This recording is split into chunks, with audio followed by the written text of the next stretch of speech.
Buenas noches y bienvenidos a Sala de Prensa. Sin duda, uno de los sectores más golpeados por la crisis económica que ha generado la pandemia del COVID-19 es el de los restaurantes. Escuchen esto, de los 90.000 establecimientos que funcionaban en el país a mayo, ya habían tenido que cerrar 27.000 de ellos. Y al terminar junio, la cifra será mayor. Por eso hemos invitado hoy a Guillermo Enrique Gómez, él es presidente de Acodres, que agrupa a esos restaurantes. Doctor Gómez, bienvenido a Sala de Prensa, ¿cómo está? Muy bien, Daniela, muchas gracias. Un saludo especial a toda la audiencia. ¿Cuál es el balance más reciente de cierres y pérdidas en este sector de los restaurantes? Nos estamos aproximando a los 34.000 establecimientos que no volverán a abrir. Esto se traduce ya en una cifra alarmante de 200.000 empleos destruidos y pues esto le trae ya a la fecha pérdidas de 2 billones de pesos al sector. Pues son cifras muy preocupantes. ¿Qué se ha planteado? ¿Cómo avanzan esos protocolos para reabrir en algunas ciudades, por ejemplo, en donde no hay casos de COVID?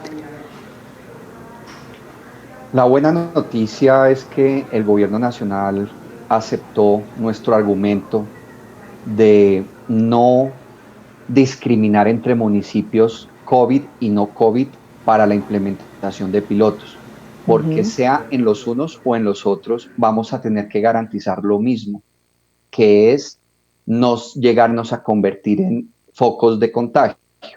Y esto es algo que no ha pasado en ninguna parte del mundo hasta el momento, de tal manera que eso produjo que el señor presidente expidiera el decreto 878, en donde permite, luego de la autorización del Ministerio del Interior y de la implementación de los protocolos, los pilotos de reapertura sin hacer esta discriminación.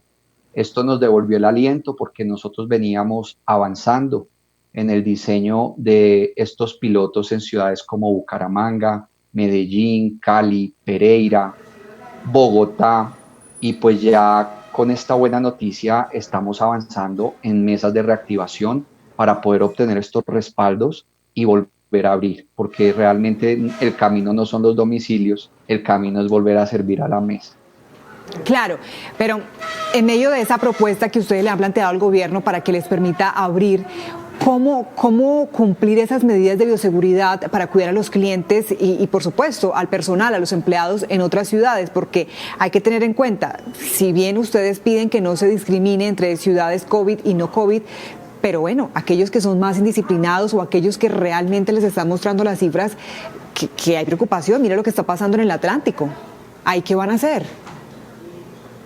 Es cierto, Daniela, pero miremos sociedades que se reconocen como disciplinadas, como es Alemania, Corea del Sur, que han tenido que volver a cerrar los negocios. Entonces el factor no es tanto la indisciplina, sino que aquí juega en favor nuestro que los negocios gastronómicos, al menos los formales, hemos tenido que cumplir desde antes que existiera el COVID, con una serie de protocolos de seguridad relacionados con normas sanitarias, control de plagas y demás requisitos que van dirigidos precisamente a proteger la salud. En el caso del COVID, lo único que tenemos que hacer es fortalecer eso a lo que ya estamos acostumbrados, afectando un poco la comodidad de los clientes y el aforo de los negocios. Por eso lo que estamos visualizando, sobre todo en las ciudades COVID, e insisto en ello porque la mayoría de la generación de empleo y de productividad del sector está en estas grandes ciudades, en las grandes capitales. Entonces estamos proponiendo contar con espacios públicos para que se pueda disfrutar al aire libre de los restaurantes en zonas donde se puede garantizar la seguridad y donde hay una oferta gastronómica de restaurantes con la capacidad de activar esos protocolos de bioseguridad que está por formalizar el gobierno nacional.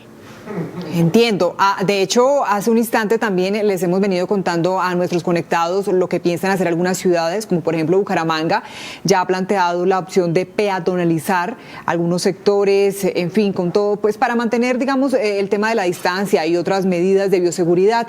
¿Qué pasa en esas principales ciudades, en Bogotá, en Medellín, Cali, Barranquilla o Cartagena, donde se concentran mayor número de restaurantes? Allí cuéntanos un poco ese panorama y lo que planean hacer.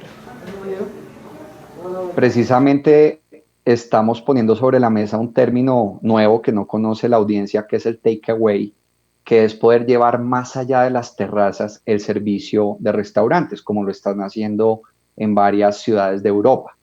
Entonces están localizando zonas donde haya una buena oferta gastronómica, donde los espacios públicos permitan este ejercicio y podamos hacer una implementación, una activación de ejercicios al aire libre, porque entendemos que esas son zonas mucho más manejables y más seguras para manejar estos asuntos de COVID, además que ayudan a compensar el aforo que se pierde dentro del local con la implementación de los protocolos.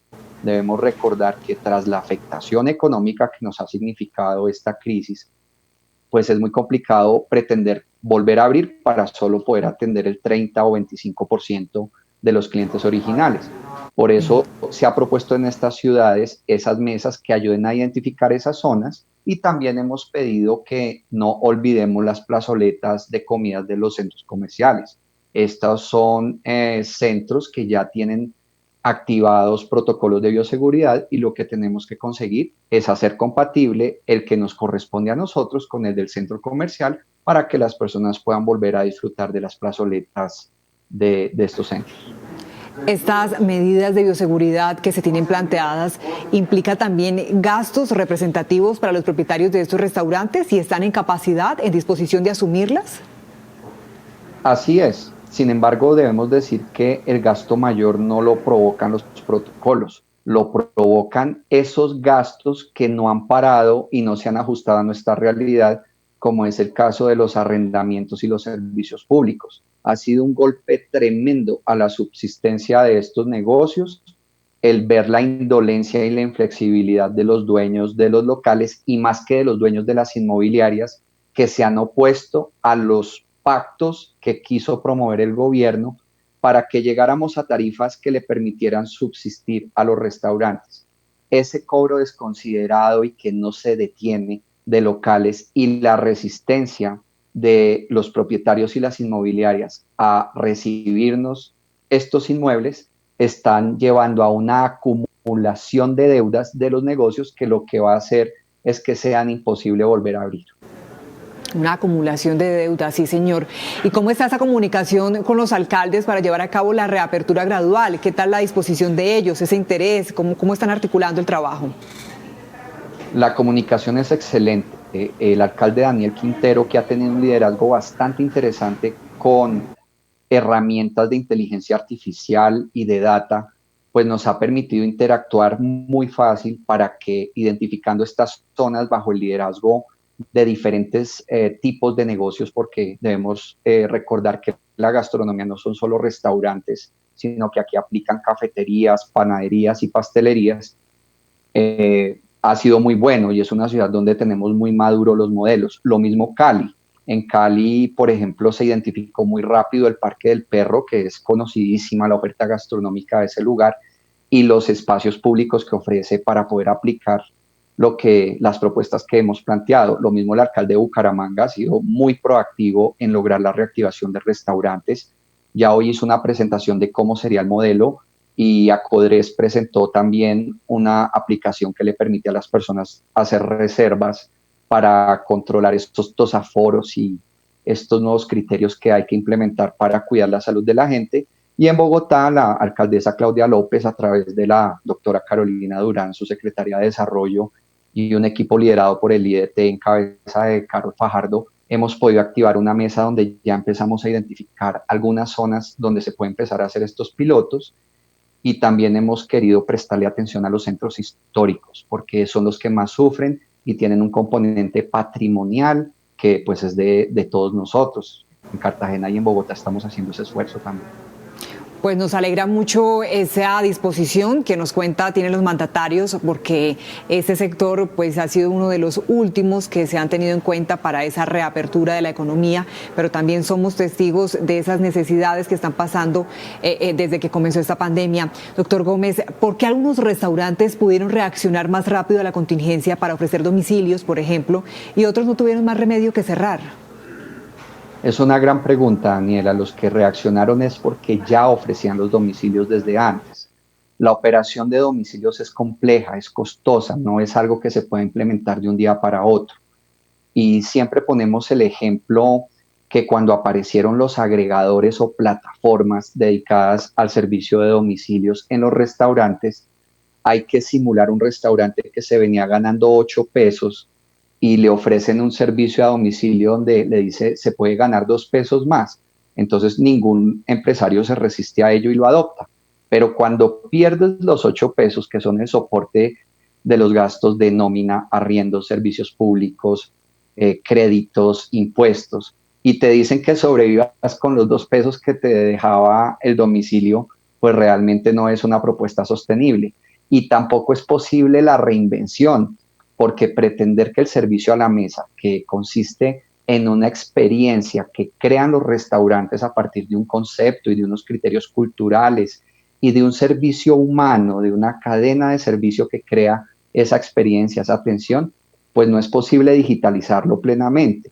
Entonces, aquellas que ya operaban domicilios han tratado de mantenerse en el mercado, pero debo decir que eso no les da ganancias. En este momento, las ventas de domicilio solo representan el 12% de lo que se vendía antes del aislamiento, y pues eso llevó a que la mayoría de negocios no optaran por la opción de domicilios y siguen cerrados. Impresionante. Doctor, recuérdenos cuántos afiliados tiene Acodres.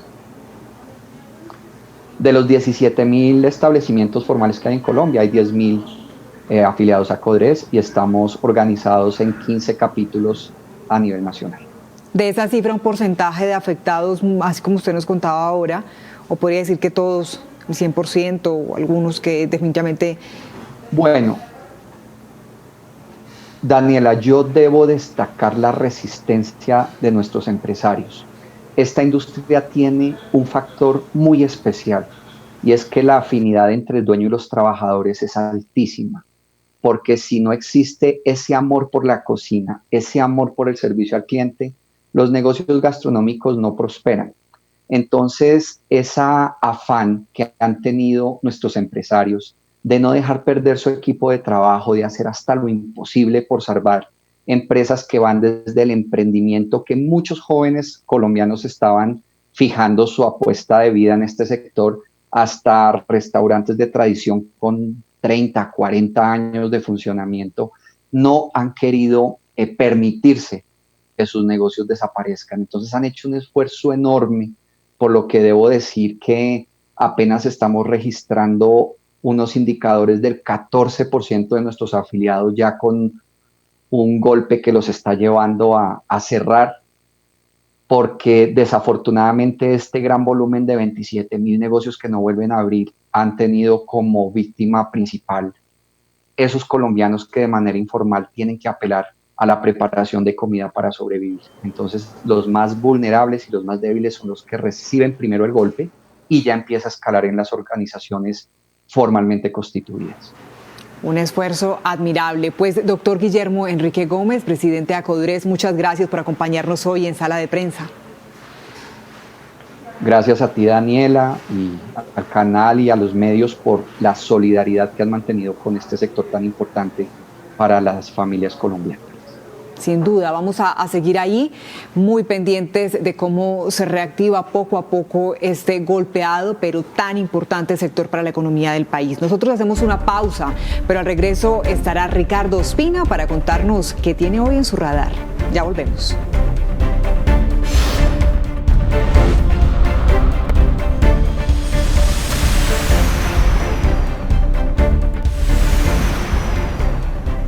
Gracias por seguir con nosotros. Ahora saludamos a Ricardo Ospina, director de Servicios Informativos de Blue Radio, quien nos cuenta hoy qué tiene en su radar.